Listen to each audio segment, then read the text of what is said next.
Week 5 is upon us, and the Deli has some awkward hours this week as we are all living our busy lives. However, we are gathered here on a beautiful Saturday afternoon here in the greater Cleveland area and Columbus area for some of our co-hosts here to bring you the goods for Week 5 in daily fantasy football. So pull up a chair, grab a menu, because we're going to show you what's on tap here today at the DFS Deli. Let's do it.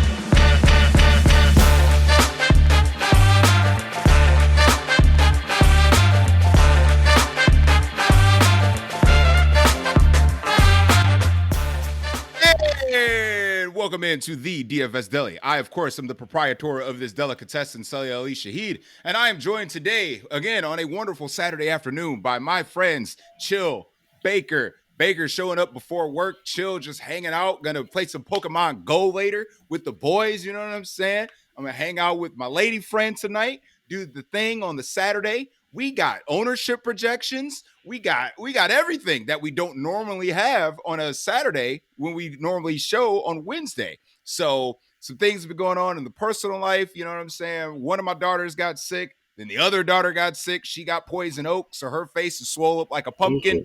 So it's just been a week. But we are here in the shop to talk about daily fantasy football for the main slate, Week 5. Gentlemen, are you ready for the injury-riddled, chalk-riddled slate that we have ahead? Baker, how's everything going before you have to put in the work tonight? Things are going good, but you said you did say something wrong, and I have to correct you. My apologies. Go on. This is the first week of October, which means only one thing and one thing only. It's Chalktober, my friend. Oh man, chalk season is upon us. I totally forgot about that phrase. Oh God, Chalktober. I think it hit last week. Oh my God, this chalky crap has to go, man. Where's the creativity anymore? We're all on our Sims. We're all on these charts and shit, man. Where's the fun in DFS? Where has it gone, Chill? Where has it gone? It died probably a couple of years ago, I would think, right? I think so too. I think so too. Yeah. No, man, it's cool. Just getting ready to, dive on into the slate. I know you mentioned the greater Cleveland area. At this point, wouldn't we all be closer to the Akron area? I mean, I'm in between. Like, I'm 20 minutes either direction to the major cities. And I mean, we can't even claim like greater northern Ohio because Baker moved so far down south. I mean, you know what? Let's just represent the state from now on and just call it a day. Until I move out of the state, until I just leave Ohio altogether. Baker, you've been moving out of Ohio now for how long we've been friends? He officially has lived out of the state, so I mean, he's not wrong. He could just not since I've known him. That's fair. That's fair. That's fair. To that point that I was discussing, I actually had a quick conversation with my beautiful girlfriend, and I was basically complaining about daily fantasy football like I always do, and I said it's riddled with Sims and this, that, and the third, and I said it's not. It's hard to beat the computers now because a lot of people are using it. They take their analysis from what the computer says, and some podcasts and things like that. Obviously, you should be taking information from the DFS Deli, like and subscribe. But I said, yeah, you can't beat the computers. Got to use the computers to do the Sims and blah blah blah. And she said, "Where's the fun in that?" And I said, "It's not fun. It's not fun on the bank account to lose either." And she said, "Well, aren't you doing this to have fun?" I said, "You know what, babe? You're absolutely right. So we're going to get back to having some fun because that's when I perform the best at DFS. So I think this week, you, me, Chill, we're going to have some fun. But before we do that, you know what we must do. Ladies and gentlemen listening on the podcast, radio, the YouTube vid, shout out, like, and subscribe once again. We have to grab your drink of choice, whether it's a pop, water, or a glass of wine whenever you're listening to the DFS Deli. As customary, we need to raise said glass for those that have fallen in week 4. Lamar Jackson's hamstring. Malik Neighbors' ACL. The Meadowlands claimed another one. Another one. Rest in peace to the starting job of Joe Flacco. Your era is over. You've now began the Dylan Gabriel era. For those that I've missed, because I know those are the major ones, you will be missed, and we all wish you a speedy recovery. And in the case of Joe Flacco, a healthy retirement, because it's over. To the fallen. We miss Tyreek Hill. We miss the entire Vikings offensive line. The entire Chargers offensive line. The entire Ravens defense. I'm trying to think of people that have made a fantasy impact. I mean, yeah, I get the Tyreek Hill thing. Sorry, buddy. I don't care. You haven't been fantasy relevant for a while. I think karma came and got Tyreek Hill. You think? I mean, like, who is smiling and like clapping that he gets to leave the Dolphins? That man was happy his career's over. Like, that thing I could at least I think that's a there's a bougie ass term for it, but it's like the shock value, or it's like just being in pure shock. You just don't know how to act, and apparently that's a natural thing. I mean, normally you get the cart with the towel on your head, and you give the thumbs up that you're breathing or whatever. But like, he was ecstatic. We'll blame it on shock for right now, but man, that was a little awkward, don't you think? I mean, if you're guaranteed $54 million, you don't got to work. Don't have to play anymore to actually get said 50. Yeah, you're right. You're right. You literally don't have to work. So I don't know. It'll be interesting to see what happens when he comes back, to see if he actually still has his speed. Because without his speed, he kind of sucks. I think his career may be over. We'll see. We will see. We shall see in about a year. But that's neither here nor there, because we don't have to worry about that, because he's not on the main slate. He won't be on any slate or any fantasy football team for the rest of the year. So, not celebrating injuries, guys. I'm not Dale, okay? But there are some several key injuries that are affecting the slate, and we will get to it. But as you know, we go position by position, breaking down our favorite plays on the slate. And of course, we actually have some ownership projections, so you know what the field is going to do, and you know what you need to do to beat the field. So we're going to start at everyone's favorite position, of course, where our stacks start, the quarterback position. Tight end. Never tight end, never defense. Don't care. That is 5 minutes of the segment of this whole ass show. So, you don't have to worry about that. He's right. Baker, a friend of ours, a mutual friend, tried to convince you to play one and seemingly chalky-ish Kyler Murray. We understand how bad the Tennessee Titans are. However, is this a spot that you're willing to take advantage of? No. I know the answer, but for the people, I want you to explain why you're not willing to take advantage of this spot. So you want my reasoning or like a fantasy football analysis? I mean, give me a little bit of both, because I already know your reasoning, your real reasoning behind it. Cool. So my real reasoning last year on this show, I apologize to anybody who listens to the things that come out of my mouth. I talked about Kyler Murray for about 57 times last year. So he is now referred to as my ex-girlfriend. Yep. You can't go back to your ex. As good as it may have been at certain times, all the freaky things that they may have done at some point in time that you really miss a little bit, you can't go back. You just can't. You got to move forward. You got to, forward thinking. And Kyler Murray is my ex that I have to be forward thinking on. I cannot go back. He is toxic for my life. Like, I didn't have gray hairs in my beard until Kyler Murray became a part of my life. Oh. I had him in yearly. I played him way too much in daily. I'm just done with him. I'm out. Now, from the actual fantasy and not just my craziness, this is why I'm not playing Kyler Murray. The Cardinals, once they're up, sit on the ball. They are the opposite of the Lions, where the Lions are saying, fuck you, let's run it up. The Cardinals are like, all right, let's get out of here. We got a lead, boys. Let's play some good defense. Let's run the ball. Let's punt. Play this field position thing. Let's get out of here with a dub. So unless Kyler scores the first 3 touchdowns, one with his legs, and they're up 21 rip, and even that may not be enough because he most likely only have like 150 maybe passing yards at that point in time. True. where's the upside? Like Kyler, in all honesty, for Kyler to hit, it needs to be a shootout environment. And nobody thinks Tennessee's pushing this, myself included. As much as I've talked about Cam Ward, and I still believe that Cam Ward at some point in time will win somebody $1 million, it's not happening this week. So, Cam Ward. I mean, that's probably the reason that he sucks, because he's from the U. But he transferred there. He transferred there. I mean, when he got drafted, was he doing this on stage? Yes, he was. So I don't want to hear that. We made him relevant. I don't think, and to piggyback off that logic, I think that I haven't seen a tournament winning score out of Kyler Murray since, I don't know, his rookie year. DeAndre Hopkins was there. DeAndre Hopkins, that DeAndre Hopkins Buffalo game. Yeah, when he caught the Hail Mary. Even needed that to post a tournament winning score.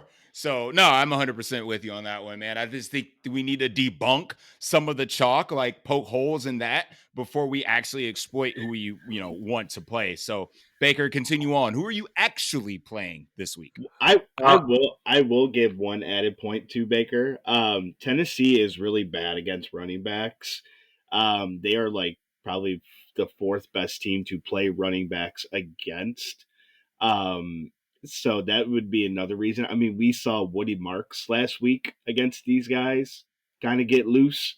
So again, Tennessee kind of a pass funnel or a run funnel. So it kind of that just goes to Baker's point where if you did want to play Kyler and you did want to play one of the Arizona running backs, I think just don't play Kyler. Just don't play Kyler. Just don't. Baker, who you playing this week, man? I mean, there's two games that really pique my interest. Obviously, everybody's interested in the Dallas game. I don't need to talk about Justin Fields. He's the most popular quarterback, or the second most popular quarterback. I'm going to say he's not. That belongs to Justin Herbert for reference sakes. But you can poke a hole in that whenever you're ready to talk about that. They give up so many points to quarterbacks, Dallas. It's not even close. Like, they're in first, and then, like, they are doubling the team that's in second in terms of, like, value. That's how bad the Cowboys defense is. But, like, from a game theory perspective, okay, how does this game actually get you there? It's going, like, Dallas gets up, Dallas might sit on the ball. If the Giants or the Jets get up, Dallas is passing. So if the Jets get up, it's coming via the run. It could be Justin Fields' legs, but it could also be Breece Hall. Breece Hall also popular. There's not a single jet or main jet that's not popular this week. I think that the Dakota Prescott way is a safer way to go, even though Justin Fields has the rushing upside. The price differential between them being $400, I'll take if this game shoots out, Dak Prescott has 300 yards. And more than likely 3 to 4 touchdowns than we saw on Sunday night. He can still get in there with his legs, though it's not as popular for him at this point in his career. I like the Dak Prescott way of it in a contrarian way to get with that same game. Justin Herbert is in an absolute smash spot, but I also think that Jaden Daniels is in the exact same smash spot that Justin Herbert's in. Yes, the Chargers defense has been good, but one, Jackson Dart just carved him up, and two, it's a pace-up spot for Washington because of the fact that the Chargers are just throwing the ball. Like, yeah, they're thought to be a run-heavy team. They play at one of the fastest paces in the league.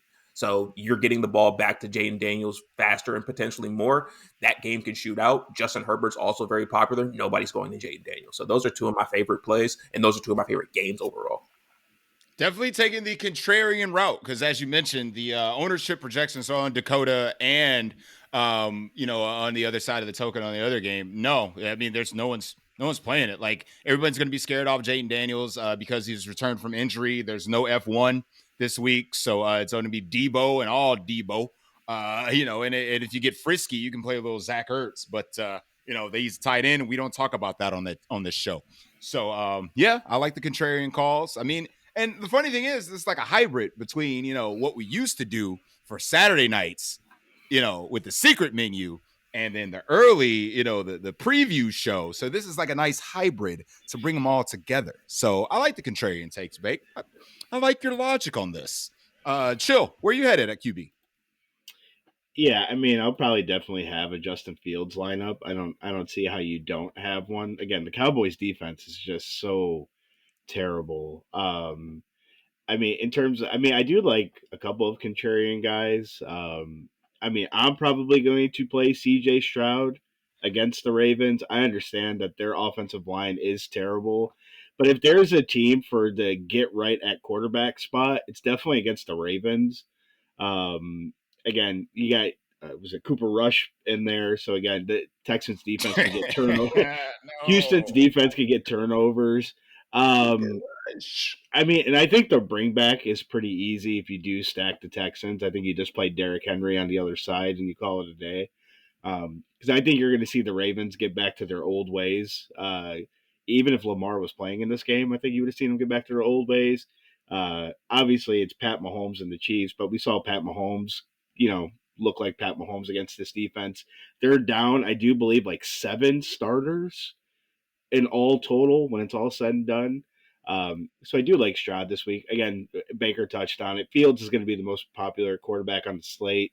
So I do like Fields as well. Again, easy matchup at home. Your only fear is, do you get the Justin Fields that couldn't throw the ball against Buffalo, or do you get But I mean, also too, Justin Fields was not looking that great against the Dolphins, but I believe there was that 70-yard play there that kind of loosened them up a little bit. But that's what he offers, right? This man could be sitting on 5 points and then he can go to 20 real fast. So again here, and again, the Jets guys are going to be popular, so probably putting them all together would probably be the way to go. We'll cover. We're basically going to hit a jet, and I think in every in every Every position. position except defense. Yeah.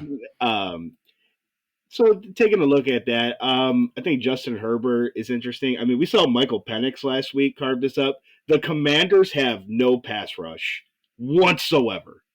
I like the Jane Daniels call. It's just like, man, his stacking options are so bad. It's There's like, one. Right. There's one way to go. you put them with Luke McCaffrey, I'm playing him with Debo, and that's it. Debo. If you want to sell, if you want to plug in Ertz too, it's ugly. His options are. They basically need this guy to be super massive. But again, I think Jane Daniels is a great call. One other quarterback that I'll mention, and then I'll let Sully go here. The Tampa Bay Buccaneers are the ultimate pass funnel. Nobody's playing Sam Darnold. That game doesn't feel. Damn, Darnold. Okay. JSN's going to be the chalk at wide receiver, I do believe. Nobody again. The Buccaneers are we know what the Bucs have done for the past 4 years. They stop the run. They will just let you pass on them the whole time. So I think Sam Darnold at home is kind of intriguing because it does give you leverage if you are going to use JSN. Again, Why did Jalen Hurts not have any passing yards in the second half against them? Chill. He literally had no completions because it's the Eagles. Yeah, that's the excuse. I know. They literally have the worst 2 quarters of football in the league. The Rams first half, and then the Buccaneers second half. They are essentially the 2024 Kansas City Chiefs at the moment, where they're just winning games. They're just winning games, and you're like, how the fuck? What? You didn't even have a completion. How? Let us raise the glass for all AJ Brown and Devonta Smith owners out there. It's been real, but sorry, man. It's rough out here. And then one other quarterback I'll mention. I will have a Jackson Dart lineup. I'm just gonna ride that momentum. Hey, respect. But as you alluded to, Chill, with the Justin Fields take, there are paths to failure with Justin Fields. So it's like, I know that the Cowboys defense is the defense that keeps on giving. They've been the fantasy carnival for how many years now? So, the gift that just keeps on giving. But, if you don't want to play Justin Fields, there are paths to failure here. So if you want to go somewhere else in another direction, I could totally respect that. So yeah, I can get behind it. Justin Herbert, like I said, his offensive line is dead. But like Chill mentioned, the Commanders don't have a pass rush. So it's like, what's gonna give in this scenario? So I can respect that. Obviously, the only one that y'all haven't mentioned that I'm going to be playing the hell out of is Jared Goff. I mean, these are the scenarios that Jared Goff shines, right? So when no one plays him, he puts up 350 and 3 somehow. And we all know the Lions are the anti-Cardinals. The Lions ain't sitting on a lead. They're going to keep scoring in abundance. So this is the prime time to fire up JMO, fire up Amon-Ra St. Brown. I mean, we'll get to the wide receivers, but the stacking options are pretty much whatever you want to do. Jared Goff can be paired with his running backs. Not so much Sam Laporta, but Cincinnati is pretty bad against the tight end. Again, we'll get there. So maybe it's Sam Laporta spot. They do give up like the points. They're pretty close. The only other team that's kind of close to them would be the Steelers and then the Dolphins. But Cincinnati does sit at top of points, like kind of over expected value against tight ends. Right. So, I mean, Jared Goff is in that prime position, especially in a larger tournament where no one's going to play him. I mean, like looking at projections, he's sub 5% right now. So we're talking about quarterbacks on this slate that the rushing upside is limited between Jaden Daniels, Justin Fields, Jackson Dart potentially, and then it stops. So you're going to be looking for a pass happy pocket quarterback. If anybody's capable of 303 and it's not garbage time, it's running everybody up time. It's Jared Goff and the Detroit Lions. Are you worried? Baker, did we miss anybody? I was going to say, are you worried about the home road narrative? You know, when Jared Goff plays outside. Anymore. No, not anymore. That's done. I was going to say, it's supposed to be like 85 and sunny tomorrow in Cincinnati. So I'm not worried about it either. There you go. Baker, we miss anybody, man? I don't think so. I think we can move on. Cool. Let's slide to running back. Let's go ahead and bring up some of those ownership projections for you guys and the fans. We'll stick to DraftKings for right now because we do have some cheapies. I got one gross quarterback play. I think this is up Baker's alley. You already mentioned Jackson Dart. You want to get worse than this? He's about to say Bryce Young. He's going to say Bryce Young. Bryce Young. I knew it. Listen. The Panthers at home are going to play a lot better than they normally do. And let's not act like Miami has some great defense. And you know who you're going to stack them with. These are facts. It's gross, but these are facts. And you could probably put them with Rico Dowdle. You know, we can segue here. Yeah, Rico Dowdle does have an opportunity opened up for him. He's going to be the starting running back against Miami. And another one with Rachaad White. He's also going to be the starter for Tampa Bay as we have old Bucky in a walking boot. So he's already ruled out. So we do have cheaper options to go to this week. Ownership wise, it looks for on my end. I don't know what you guys see, but I got Devon A-Chain, JT, Breece Hall, and Amarion Hampton leading the way. And again, something's got to give, right? Because you can't have the most owned quarterback as Justin Herbert, one of the most owned running backs in Amarion Hampton. I mean, like, something's got it. Most owned quarterback, one of the most owned in Justin Fields, one of the most owned running backs at Breece Hall. Like, yeah. This is a slate where you can get different, and I think this is an opportunity for us to take advantage of that. So those are your top four. Rico's in a good spot as well. Rachaad's going to get some ownership because of, like I said, the injury and $4,700 on DraftKings. Javonte Williams also garnering some ownership, trying to get in that Dallas game with the Jets. So, Chill, I'll start with you on this one. Are we feeding into the ownership of some of these guys, or are you looking to pivot somewhere else? No, I'm feeding into the ownership. I mean, with Tyreek Hill going down, Miami's target share gets even more condensed. I mean, this guy easily is going to catch 4 to 5 passes a game. Again, let's not act like the Panthers have a great defense either. That's the floor. I mean, literally is the It's floor. 5 catches. That's the floor for Devon A-Chain. Yeah, again, if you want to make the argument on FanDuel, I could totally see it.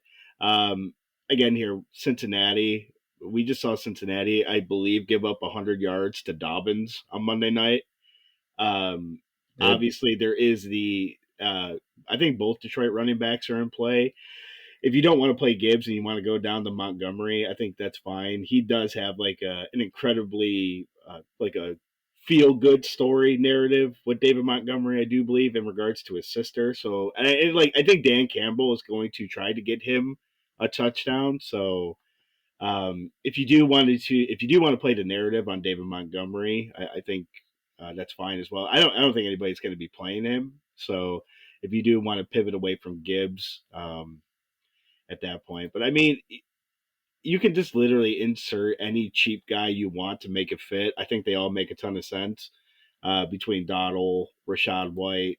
The only one that would scare me would be Michael Carter. That would be the one that scares me. Um, Only because like heaven forbid Tennessee does like do something and the Cardinals are forced to pass. Do Like something. then that because if they are passing more, I think it would trickle down more to Demarcado, Yeah, whatever. Mario Mercado. Yep. Yeah. So that would be my only concern there, but I am not. Nobody's playing them, but I'm not chasing the Ashton Genty. I'm not doing that. Their offensive line is horrible. I'm just not. I know he's back to his Michael Myers stance. Um, but I don't think I'm chasing that. So, That's fair. That's fair. Baker, where you Yes. at running back, man? Who's Uh, toting the pill in your lineups this week? I mean, I love Michael Carter. Just as a cheapie, he's literally the min. Yeah, he's 4K on both sites, by the way. And the min on FanDuel is basically you're on the IR. So, that's right. what do you need out of Michael Carter to justify the 4K price? And it's not necessarily the Michael Carter play, right, Baker? Like, I think you're going to lead into, like, he could do well in this spot, but the Michael Carter play is centered around what he opens up for you in the lineup at 4K. He opens up the entire lineup, and it's not a bad play. Like I think, Right. like normally you're when you're dumpster diving down there, you're like, oh fuck, what can I get out of this guy? I think Michael Carter, 10 to 15 points is realistic for him. He gets anything more than that, he'll break the slate.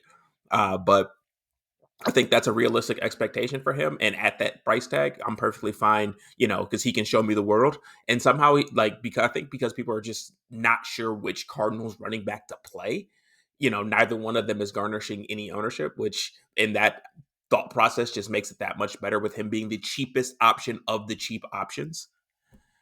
Yeah, to leech on to your point, and I'll let you continue, but a lot of people I think are going to stop at Rashad White to say this is the cheapie I'm going to slide in, and then kind of work their way up because people want to play A-Chain, people want to play Gibbs, people want to play JT, and it's like, do I use 3 of my running back spots on like 2 cheapies and a big guy, or is it like, because I think the common folk don't know what to do at Arizona's backfield because it keeps failing them as the season goes along. So yeah, at 4K, you can do worse. Starting running back at 4K, you can definitely do worse.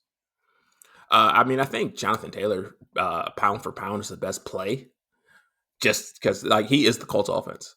There's nothing about this Vegas defense that scares me, even though statistic wise, they're not terrible against the run in any way, shape, or form. But Jonathan Taylor is this offense, so I think Jonathan Taylor is in another smash spot for another 100, 150, and a touchdown or two. Devon A-Chain, like you guys said, his floor is 5 catches, and I think he actually can push for 10 catches this week, honestly. So I think but both those guys are 1A and 1B as far as best plays, pound for pound on the slate. I think the interesting one for me when it comes to the Chargers game, which I'm very interested in, typically the Redskins do stop the run, or the Commanders, my apologies. Oh, no, we're going to cancel. He said the thing. He said the thing. Amari and Hampton He has to be number 3 for me. I would put him above Brees Hall, even though Brees Hall is going to garnish more ownership. But I think one of the most interesting ones, because everybody's going to play, or people are going to play Rashad White. People are going to get to Rico Dotto as cheapers. Cam Scatterboo had a lot of ownership last week, and for good reason. He Yeah. was very close to getting into the end zone. But I think Stone Cold from The Longest Yard, because that's how the white man runs the football. Thank you. That's how the white man runs football. You're right. I think Cam Scatterboo, this New Orleans defense, they give it up by land, they give it up by sea, and I think Cam, he's going to he's just looking to run somebody over as he barrels his big ass into the end zone. So Cam Scatterboo is also in a great spot. I respect that. Some of the things that, or one of the funny things that we mentioned in our group chat as we have one offline is this a week where we can run the old Saint strategy and play both of them from the Lions? Can you feasibly put and stomach David Montgomery and Jahmyr Gibbs in the same lineup? I'm doing it, but this could be a week where, you want to get frisky in tournaments. People ain't playing David Montgomery. I mean, they're just not going to do it. There's too many cheapies. There's too many cheapies, so people are going to skip past them. Baker, you mentioned offline about all his homecoming narratives that he has going. So, we're going to see him in the end zone. I mean, like, even if you don't want to play him in DFS, go on the betting side and just bet the anytime touchdown and collect your money. Okay. Well, even the betting sites have gotten hip to all the narratives, and like I think Yeah. he opened up the week at like 300 plus 300 anytime. Now he's down to like 175 anytime. Oh, man. We jumped on it too late then. Yeah, we jumped on too late. That's okay. You can still make money off that, though. You can still make the money. Yes, you can. Still make money. But yeah, what do you think, Chill, of Team Jam 'em in for the Lions? Yeah, I mean, if you want to onslaught the Lions, that's fine. I think it's one of the very few teams that you can do that with. My only concern with onslaughting teams nowadays, believe it or not, has to do with the kickoff rules. Because with these teams starting now, if you don't get it in the landing zone, you start from the 40. So you're not actually gaining as many yards nowadays as what you normally would back in the day. You're starting from the 35, you're starting from the 40. So when you're onslaughting guys, especially like these guys don't have the opportunities to get yards like they used to back in the day. And that's why I think you see a lot of people now, you're almost better off kind of playing a QB with a running back and a wide receiver. I think it's really hard to kind of onslaught. But if you can onslaught one team in the league, it is the Lions because they don't stop. But my concern Won't stop. again, my concern is believe it or not, it does have to do with the kickoff rules. Hey, listen, all I know is that the Lions are going to run it the hell up, and the Cincinnati defense will provide no resistance. So this is the week. Baker, are you joining me in Team Jam 'em in from the Lions? Oh man, I missed that strategy. So good when it hit. Good when it hit.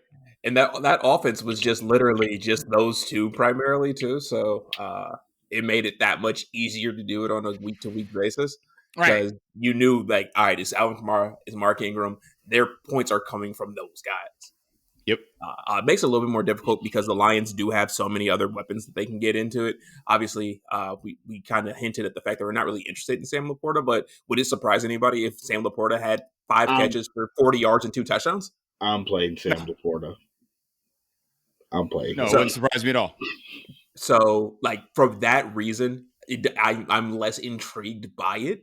But it doesn't, like, I've thought of worse things to do in fantasy than playing Jahmyr Gibbs and David Montgomery this week. We've all thought of worse things in fantasy football than playing 2 running backs from the same.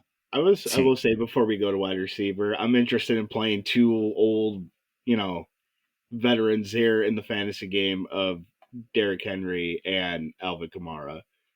We saw the Giants last week. They did get carved up by Amari and Hampton. The Saints play really fast. Eventually. Because in that first half, they were shutting that boy down. The Saints do play really fast, and so do the Giants. So I am intrigued by Kamara. We'll get to wide receivers here in a second, but Derrick Henry is the Ravens' offense. If they do anything, it's going to be because of Mark King. Fair. All right, let's slide over to the pass catchers where I'm going to break down some ownership real quick and then kick it over to Baker for his takes. Jackson Smith and Jigba on my site. Shout out to 444. Leading the way in ownership, followed by the God of the Sun, Jalen Waddle, of course, in his new ascended role to number one receiver in Miami. Garrett Wilson follows him along with George Pickens. Quentin Johnston is garnering a lot of ownership along with Lad McConkey. So apparently the industry loves them some Chargers this week. Rounding out some double-digit ones are going to be Nico Collins. Great matchup, of course. Chris Olave garnering some ownership. And for some reason, A.J. Brown? Is it because he's 6K? It's got to be. Okay. Baker, break it down for me. Who are you going to that's handling the pass-catching duties this week? I mean, first of all, shout out to all the Ohio State Buckeyes just showing out. Like, you could run a Buckeyes team this week, and like Justin Fields, Jackson Smith and Jigba, Garrett Wilson, throw a Mecca Book in it and just run it. Ohio State all day. Do we have any Ohio State running backs that could support that? Where did Michael Carter go to school, damn it? North Carolina. He's from okay. North. All right. Fair. Off the top of the head there. Good man. Nah, I'm not seeing any Ohio State running backs this week. Unfortunately, one of them is playing in London. So you can play J.K. Dobbins. Run it with J.K. Dobbins. Ohio State lineup. Let's go for the win. Let's go. I mean, even though Deebo Samuel's guarding ownership, I don't think it's enough considering the fact that Terry McLaurin's out. Typically, when you see your number one out, the number two or the ancillary wide receiver gets a huge boost. So the fact that he's not garnishing more ownership is actually kind of surprising to me. Quentin Johnston is the number one. So I'm not arguing anybody who wants to play Quentin Johnston. I'm playing Quentin Johnston. I'm playing him in yearly. I'm playing him in daily. I don't think I'm going against him. Thank God. By the way, Sully, I beat you if I played Quentin Johnston. Yeah, but you didn't beat me, Baker. And the fact of the matter is, the difference between you winning and losing was Kyle Pitts. And how does that make you feel? It's got to make you feel like shit that Kyle Pitts went off, okay, and was the difference in our game. Let's go, Kyle Pitts. I was on suicide watch because Kyle Pitts scored, just so you know. I mean, I've since calmed down. I'm back to normal. But when that text came through from Chill that just said Kyle, yes! I was watching that. I was like, you got to be fucking kidding me. Like, you got to be fucking kidding me. I was in the middle of nowhere and finally got my freaking reception of Kyle. Dude, lost my shit, man. But anyway, I digress on my victory against you last week. But man. Go on. I mean, I love Nico Collins for obvious reasons. Don't need to really go into that. I think the interesting one is Jamar Chase here, though, at the top. Thank you. I was going to mention him, but ride it out. Go right ahead. Obviously, the Lions are the Lions. You're playing Lions, cool. Sully is going to play every single Lion. What's the max you can play? 5 Lions at 5 if one team in a lineup? 4 on FanDuel now, so it's literally Goff, both the running backs, and the Sun God. Okay, there you go. But I think Jamar Chase is just getting lost here. I just saw that he had a meeting in which he called everybody out and said, like, hey, like, where's the hunger? Like, where are we? What are we doing here? Like, we're not playing with any hunger. We're not playing with any sense of urgency. So where's I think the Bengal in you. I see what you did there because they're the Bengals and like Bengals are like okay. But Jamar Chase we know the ceiling of him. I mean, I wish he was a little bit cheaper. It would make me stomach that 7,800 price tag a little bit better. For sure. Because he really needs to drop 30 to really pay it off. I mean, 22 is would pay it off, but 30 is what I'm really hoping for whenever I play Jamar Chase. But if there's one way you're going to attack this Lions team, it's going to be via the air anyway. And you give him an inch, he's taking a mile. So Jamar Chase is a great run back in that game. I absolutely love Jamar Chase. Outside of that, everybody else who's great plays are, they're popular and they're popular for a reason. I don't know if I'll get to Lat McConkey though. Like, he is getting out-targeted, outrun routes, and all the things by everybody. Keenan Allen's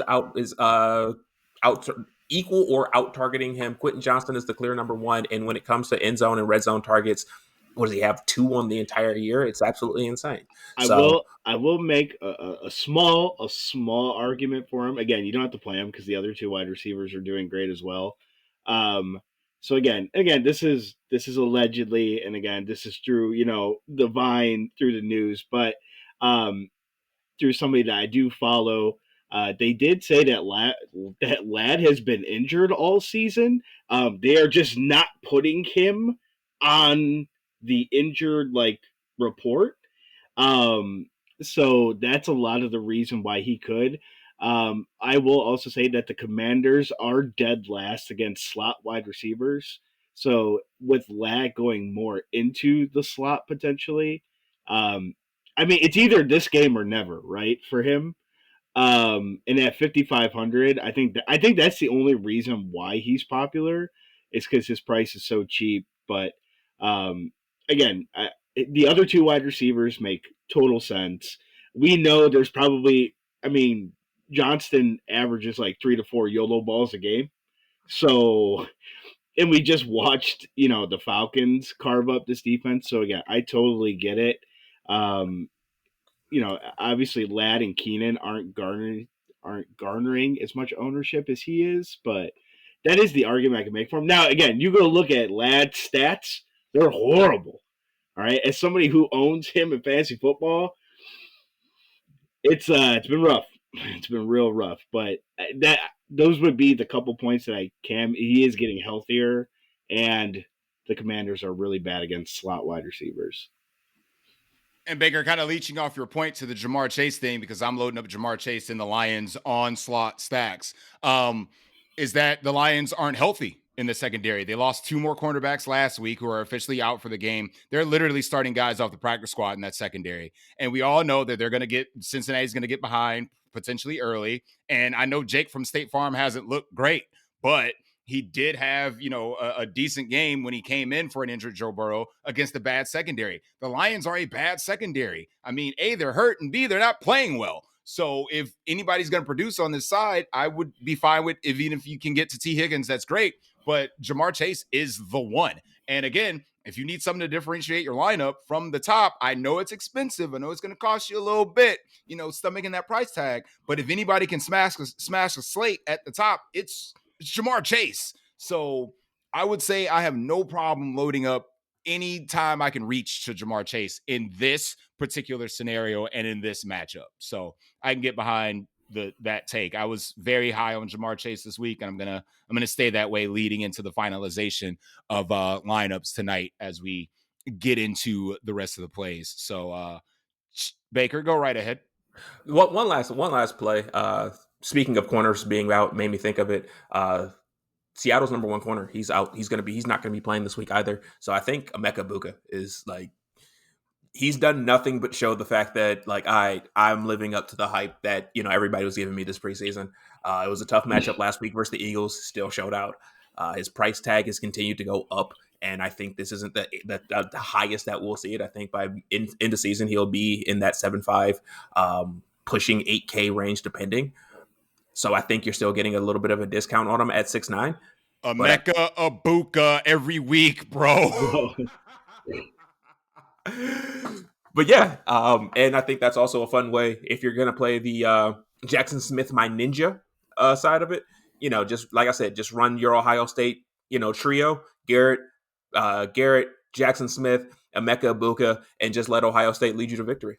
That's a solid core, bro. I'm not gonna even go hold you. That's a solid core. Since we are mixing in the secret menu here a little bit, I do have 2 kind of questionable plays or gross plays, as we'll call it. We do have Darius break the slate Slayton. Thank you for bringing him up. Appreciate that. I'll probably play him in my dart stacks. I mean, Wandale's the safer route, but the Saints have no pass rush, so I do expect. And again, I mean, Jackson Dart at this point is his first read, and then they told that man, "You run, you run, and you keep running." And then one more kind of, again, it's gross. If for whatever reason you need salary relief at the wide receiver position, which you shouldn't, which you should not. Malik Washington for the Dolphins does step into the wide receiver 2 role. Again, if you want to say it's Waller, again, that's fine. But if you do need, he is 3,900 again going up against the Panthers. Again, if you for whatever reason, if you need some other clunker in the lineup, not the worst way to go. AD Mitchell, duh. He'll actually hold on to the ball this time. Are they actually going to let him play? Like, is he like? And that's a legit question because he is the sole reason why they lost the game: the fumble and the hold. Alec Pierce is out again, so I think he's still going to get onto the field. I mean, Baker, I hope you're right, but they may just be like, bro, you kind of just screwed us last game. Like, I mean, the amount of Adonai Mitchell I had last week was absolutely disturbing. And when I saw it was a great play until he forgot where the end zone was. It wasn't even like he was showboating. He was just trying to move the ball in his hands, and he just. And then again, like one other guy I'll mention, like Chris Olave. It's gross, but the Giants are pretty bad against wide receivers. So again, I'll mention Olave, but I think we kind of covered all the main guys here. People are going to play Chris Olave. Play Ohio State. Chris Olave, Marvin Harrison, if you want to throw him in there too. Play Ohio State receivers. There's only 4 spots you can play receivers at, Baker. Not every Ohio State receiver is a good play this week, even though every Ohio State player is a freaking good play this week. Damn it! Now I got to go back in, make another Justin Fields plus Ohio State lineup. I mean, I got to do it. Oh, Lord Jesus. Just for the memes. That's the lineup right there. It's just run Ohio State and somehow for the memes. It's so sad that a running back is gonna have to be inserted in that lineup that's not from Ohio State this week. I mean, we're gonna throw some J.K. Dobbins and pray that he falls into the end zone again. That's it. That's the best we can do. Sorry, but that other spot, I wish we could just leave it blank. Honorable mention goes to Michael Pittman as well, 5,100 on DraftKings. He's just been solid the entire season. Great matchup. If you want to pivot a little bit off of the Jonathan Taylor chalk, I think Michael Pittman is a good way to do it. Same with, and we'll go ahead and enter the tight end realm with another popular tight end on the slate in Ty Warren. So it's just like, if you want to get off that chalk and kind of go to Pity City, I will not have a problem with that. But hold on, we're going to tight ends now? Yeah. I mean, as Sully mentioned, the most popular tight end on the slate this week is Tyler Warren. Basically, at this point, if you're not playing him, Trey McBride, or Jake the Snake, you're different. You're different. I mean, at this point, Tyler Warren is just cheaper Trey McBride. Oh, and he does have the rushing floor. The rushing floor. I mean, he did run a decent amount in college, believe it or not. So it's like it's not like out of the realm there. But yeah, I mean, tight end. Right. Which doesn't that just put like? I mean, I understand JT has been absolutely phenomenal this year, but like now you're getting rushing touchdowns sniped by your tight end and your quarterback. Like the path to 100 yards and 0 for JT is real. Or you're getting sniped by Adonai Mitchell because holding. That does AD Mitchell not feel bad enough? Must you continue to throw dirt on this man?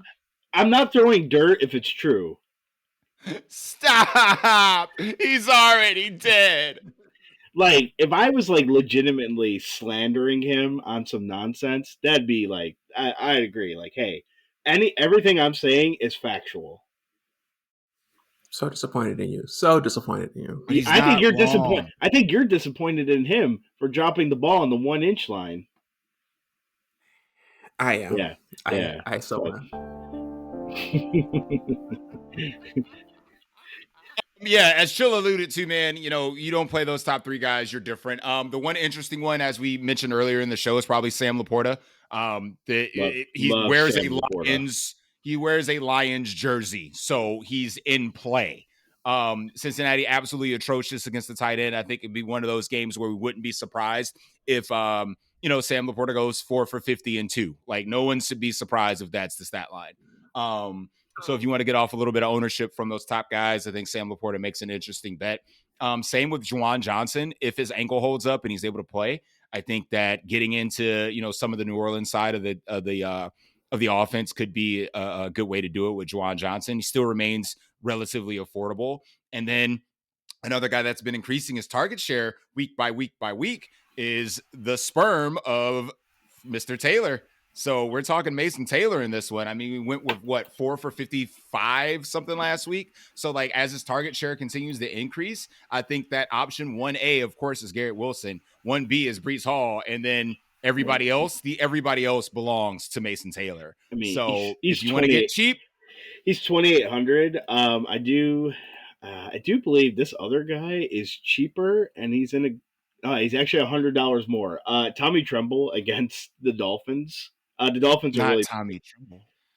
The Dolphins are really bad against tight end.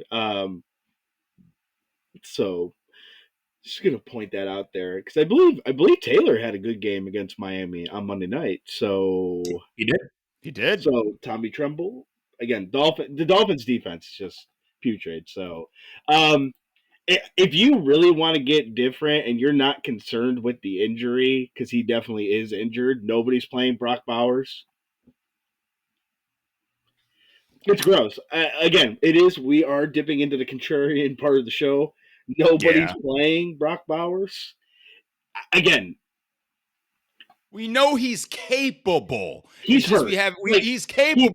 He is hurt. He is hurt. Like, let's be real. Like, he needs to sit out a game. I don't think with that big ass brace and everything. Like, I there's no doubt in my mind that dude is like legitimately hurt. But I mean, tight end that could break the slate at 1% ownership. Brock Bowers. Yeah, he's not wrong. Again, gross. It's gross. But this is that part of the show where we get gross. We get in the weeds. Baker, anything gross for tight end, or we kind of just, hey, whoever fits for you because you hate tight end position? I abstain. Baker, who you would legitimately want to play a tight end? Like legit. I think Jake the Snake's the best tight end play in the game in the slate. Okay, I don't disagree with you. I do. Me personally, if I can probably jam in a guy, it's probably Laporta because I don't think Laporta's ownership is going to be low, and Cincinnati is like it's gonna be nothing. And they're putrid against the tight end. But I mean, Jake the Snake can come out and catch like 9 passes. So for sure. And I mean, God, well, Deontay Johnson gets the sauce this week, so I'm just saying. So Deontay Johnson might be limited a little bit, even though sauce has been sauce. Dude, sauce has been bad. Terrible. But you might get the sauce. And for those listeners and viewers that don't know the bit, I am talking about George Pickens. I called him Deontay Johnson one time, and I'm sticking with it the rest of the season. So if you hear me say Deontay Johnson, I'm referring to George Pickens, okay? Just to clear that up, all right? Defense on DraftKings, it looks like the cheapy Texans are leading the way against the backup quarterback, which completely understand that play. So I have the Saints as the chalk. I have the Saints as well. I was just starting with the Texans because they're, you know what? The Saints are 2,200. I apologize.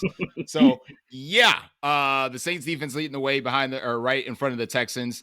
And then nobody's really double digits. If you want to pay all the way up to the Lions, you got that. The only defense I'm playing is the Cardinals because they going against the Titans. So I'm playing the Cardinals, and I'm not looking at another defense, but that's just me. But if I'm paying up this week at defense, like you said, the Cardinals, the other two pay up defenses I would be looking at would probably be the Colts, because again, the Raiders have an absolutely god awful offensive line, and Geno Smith could throw 3 touchdowns or 3 picks or both. And then the other team that I'm kind of want to take a look at is the Eagles. at home. You think Bo Nix is going to turn into Bo Picks? I mean, he could. I mean, I think that it's going to be an ugly game. Denver is coming off of the the Monday night, so it is the short week. Philly's at home in the same light. The Denver can win that game, so it's the Eagles. What you get is what you get. But Yep, that's right. other than That's that, right. I think like the Giants defense isn't a bad play either. Like it is Spencer Rattler, and they do have a great D line, so they can get sacks. So I think if you That's want to the play, funny thing about Spencer Rattler, though. The man doesn't turn over the ball. They he's just not. can't move it. Well, they move it. It's just at a snail's pace. Yeah, they run a lot of plays that are very, very short. And remember, the low-end interceptions for the Bills came at the hands of Chris Olave, not Spencer Rattler. So it's just like, I don't like playing defenses again. Yes, the Giants can garner a lot of pressure. The defensive front is sexy. However, we need strip sacks. We need punt returns, kickoff returns, whatever the case is, to score that exorbitant amount of points. And I don't think Spencer Rattler is the turnover machine that he might, they're going to lose. Because Spencer Rattler has yet to win an NFL game, but he doesn't really turn the ball over. So, I mean, but just tossing it out there. But yeah, I get why people are going to the cheaper defenses. Baker, you going anywhere else besides the cheapies? I mean, Cardinals defense is the best play. Thank you. Let's just be real here. Thank you. The fact that there's ownership above the Cardinals is amazing to me. The money. Houston. The money. Probably Houston second, right? Play Houston. I'm seeing the Saints 1, Lions 2, and Cardinals 3. Oh, people are going to play up to get to the Lions? I mean, it's not a bad play, by all means. What I have Saints number 1, I have the Lions 2, Cardinals 3, Texans 4, and then Seahawks at 5? I mean, Baker Mayfield does... He will turn over the ball. And they could be passing more because I don't know if they want to run with Rashad White. And they're on the road. Yeah, I get all that, but yeah, just play the Cardinals, guys. Just play the Cardinals. Yeah. Let's be real. If you can make the Cardinals work, just make the Cardinals work. Oh, you can make it work. You can make it work. Yeah, you can make it work. You can play the Cardinals. You can make it work. Fuck all that. Just play the Cardinals. But also, the Colts at home would probably be my second pick. Fair. Baker, where you at for your favorite stack of the week? What are you putting the money on the line with? And, of course, you have to give me something bold. I'm going to say 3 things right now. The last defense that I'll say, considering they didn't have a completed pass in the second half, the Broncos. Just because of that. The Eagles did not complete a pass in the second half. So, yes, give me the Broncos. Against the vaunted Tampa Bay secondary. They're so bad. Favorite stack. So bad. I mean, it's a skinny stack. We're just going Jay Daniels and Deebo Samuel. That's my favorite stack. Smart. That's a good stack. Like it. And to get bold with it, I'm staying in the same game. Jay Daniels, he has 75 yards on the ground with a rushing touchdown. Ooh, okay. With 305 in the air. Whoa. And 3 more passing touchdowns. 4 touchdowns, 300 in the air, 75 on the ground. Let's go, Jay Daniels. Bring me the money. It is bold. I don't know if he'll be running that much, but I do like it because he will be playing with the brace. Fair. Chili, what you got? Favorite stack? And give me some bold. All right. My favorite real stack this week. Let me take a look here. It's gross. I'll probably just burn my money, honestly, on CJ Stroud and Nico. I think that's fine. Again, Baltimore, it's 7 starters. If this isn't the week for CJ Stroud, it's never coming. It ain't coming. It's never coming. My favorite secondary stack, just for the bet at this point, is Jackson Dart and break the slate Slayton. And then my bold call would be, I think Jackson Dart. He thinks Jane Daniels is a runner. All right. I think Jackson Dart gets the bonus on the ground. Whoa. Whoa! I mean, Whoa. he said, I see you're bold and I raise you. What did he say? I mean, man. Okay. Obviously, as you've noticed in the show, the Lions are my favorite stack. Every last one of them. Lions. I will say the Lions. I do like the Lions. Lions are probably my favorite stack as well, but I was leaving them for Sully. The Lions. Just play the Lions. Just all of them. Here's your bold call. It's not even that bold. The Lions going plus 50 this week. They will hang 50 plus on the Cincinnati Bengals this week.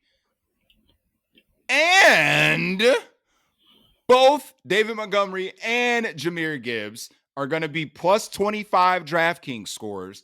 And the Sun God is going to be a plus 20 DraftKings scorer. And Jared Goff is hitting the bonus, okay, with 300 yards passing. All right. And the receiver that you need to actually win the slate is Jamar Chase on the other side. I like it. Have you lost your goddamn mind? Yes. It's for the bet. It's for the bit, Bake. It's for the fucking bit, and I'm sticking with it, man. So if you haven't already, like and subscribe on your way out. Make sure you do all the things to help the DFS Deli get some more ears and eyes across the interwebs. Good luck in all your tournaments this week. We have been the DFS Deli. I'm your boy Sully. For Chill, for Baker, we will send you on your way. We're going to go ahead and close up the shop and see you all at the top.